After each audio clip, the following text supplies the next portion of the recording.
even some basketball tricks with my little tape. You can see it looks pretty cool.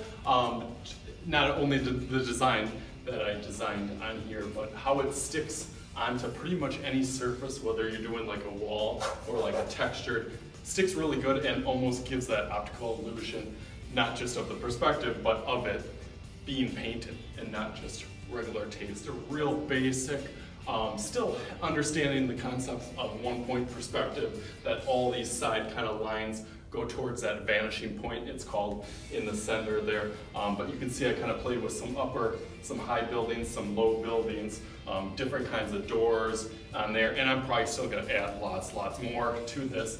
Throughout the year, I might even have some students help me on that. But I just wanted to give you guys a little sneak peek, a little taste of a tape mural, something that I found just over the summer on Instagram, and just wanted to try out a little bit. Definitely, I thought for a first project went a lot smoother than I thought. So if you like this project, hit a comment below on something maybe you would think about doing with the tape mural, whether it's in your bedroom or whether a classroom or something, project like that.